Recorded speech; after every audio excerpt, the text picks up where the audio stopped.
to have you. I remember last time we spoke that you were interested in making a recipe that was gluten-free and dairy-free. Yeah. So I found a recipe that I thought might be a good fit for you. It's braised coconut, spinach, and chickpeas with some lemon. Yeah. It's really flavorful. And so today we're going to use the technique of braising in order to do that. And there's a few ways to braise, but we're going to use the stovetop technique today, so it should be pretty quick. So I already have some onions cooking on a medium-high heat in a heavy-bottom pan. And they're just starting to turn brown, you can see here. So they are ready to have some other ingredients added to them. What kind of oil did you use? I actually used avocado oil in here because we used a pretty high heat for these onions, and so avocado oil can be stable at higher temperature. Let's throw in those sun-dried tomatoes here. There's about a half cup there. You can just dump it right in.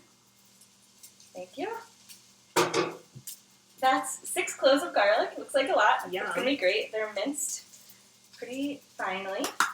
Perfect. And then that's the zest of 1 lemon. We just used a little microflame for.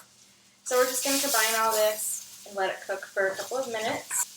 So the technique of braising on the stovetop really entails adding ingredients to a moderately high heat and allowing the flavors to build that way. And then eventually we're going to add some liquid and lower the temperature so that the food cooks slow and low. So do you like spice? I do. You do? Okay, great. So we can add some crushed red pepper flakes. I would love to. Awesome. You want to just sprinkle a little bit in there to your liking?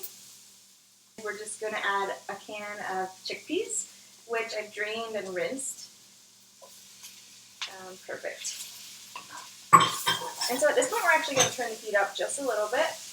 And we want these chickpeas to start to get a little bit brown and fully coated with all of these other ingredients in here. So I'm going to turn it up actually to a high heat. Okay.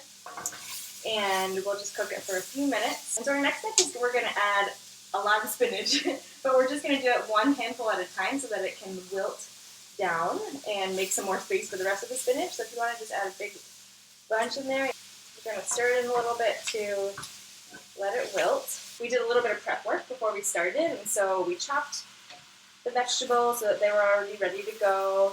We also used some good hygiene by washing our hands. We put on these lovely aprons, and we pulled our hair back, so we're ready to go.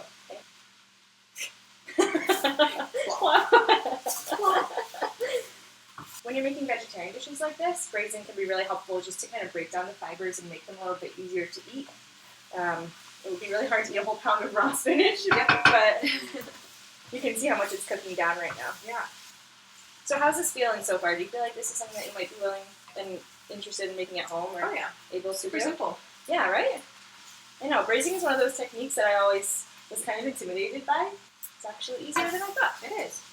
At this point, we're going to add the liquid. Okay. So that whole can of coconut milk is going to go in to add some creaminess and a little bit of a sweet flavor. That's juice of 1 lemon.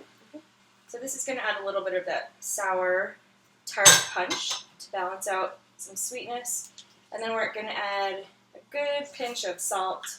You can see that this is starting to simmer a little bit around the edges here. It's bubbling here. Mm-hmm. We are going to, at this point, lower the temperature. So this is the low and slow part of the deal. And so we're just going to let it simmer for about 10 minutes or so. Okay. Our braise is done. Yum. And we're ready to taste it. Beautiful.